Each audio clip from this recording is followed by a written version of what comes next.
The Blue Sock, written by Gillian Spiller, illustrated by John Lim.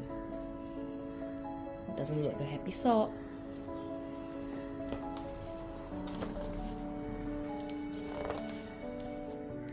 The sock drawer was quiet until a small moan caused the socks to unroll to see Blue Sock alone. They all yelped in horror. There was nothing so sad as a sock all alone, half of what they once had. Where is the other one? Where did it go? Please don't ask questions. I really don't know. We got all twirled around in the washing machine while the water and bubbles were making us clean. See, they go wee. The socks exchanged glances of worry and fright. A sock on its own, it just didn't seem right. As all the socks searched for a comforting word, a rustling sound told them that something had stirred.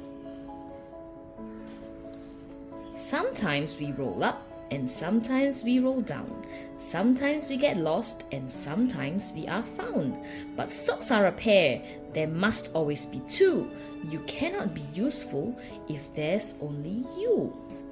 The voices from way in the back made them start. Two ancient white socks made the others part. These socks looked all bubbly and holy and grey, but they sounded so wise that the others made way. These are the two socks. These are all the new socks.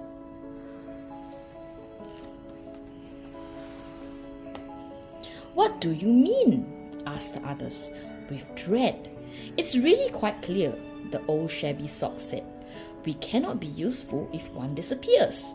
Look at us. We've survived over many long years. The socks felt unhappy, but thought that made sense. These old socks could understand why they were tense. They looked at each other, and after some time, together they whispered the terrible rhyme.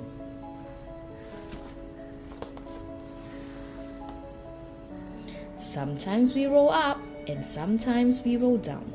Sometimes we get lost, and sometimes we get found. But socks are a pair. There must always be two. You cannot be useful if there's only you.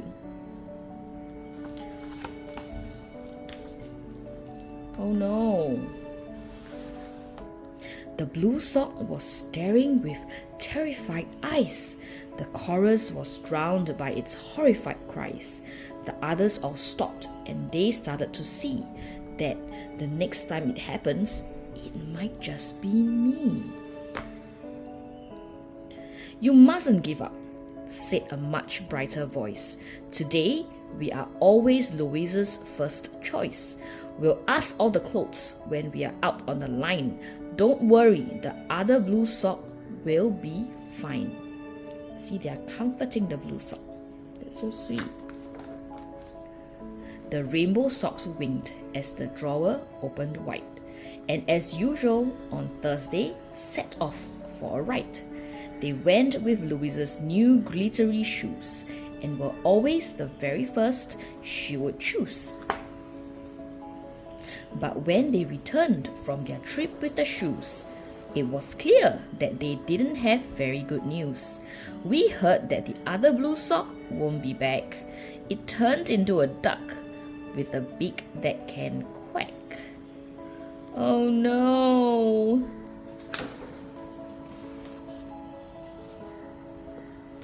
The socks had unrolled. They all stared at Blue Sock.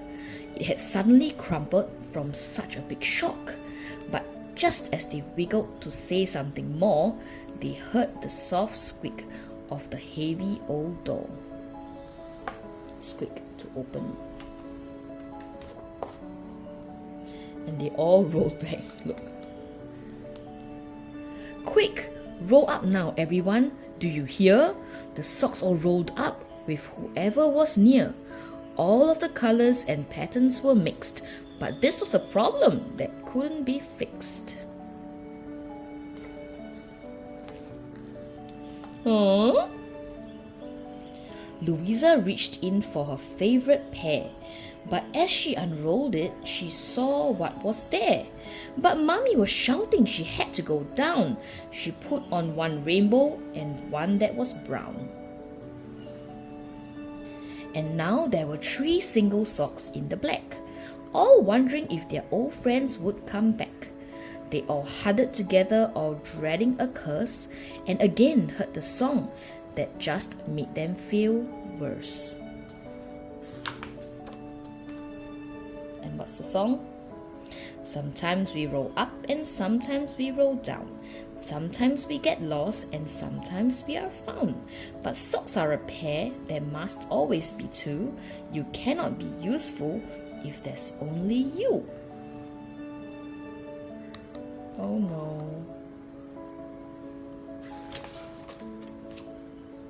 When finally Rainbow and Brown socks returned, the others all waited to hear what they've learned.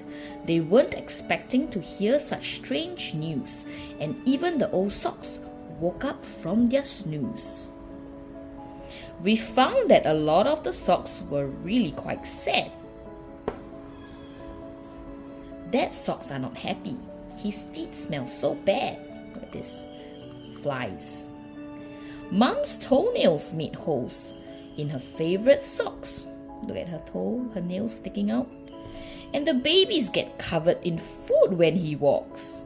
Look at that broccoli and maybe carrot paste.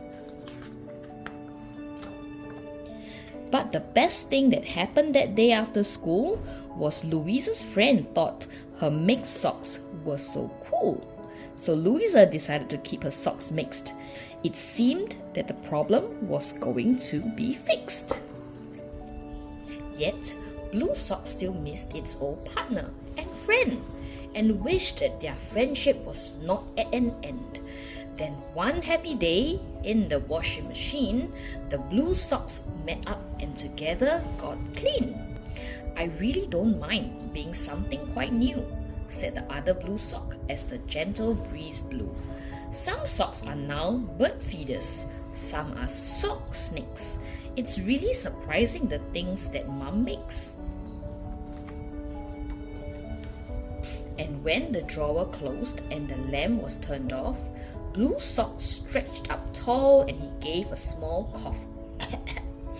I have a new song that I'd like us to try. Don't worry, it's happy and it won't make us cry. Is there a spider hiding at the blue sock? Sometimes you roll up and sometimes you roll down.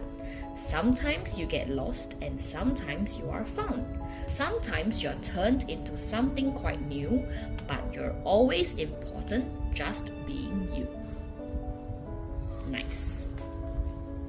So many different socks hanging on the line. They're all different. And this page says, let's discuss. It talks about the blue sock was upset when its partner didn't return. Have you ever felt like this as well? And the rainbow sock tried to help the blue sock. How can you help your friend when they have a problem? Louisa's friend thought her mixed up socks were fantastic. Have you ever mixed up your socks and your other clothes? And this one says, even though the socks are now mixed, the blue sock still miss its friend. How can you feel better when you miss someone? The old socks changed their mind in the end. Can you think of a time when you changed your mind about something? And remember, you're always important just being you. Think of some of the ways you are important.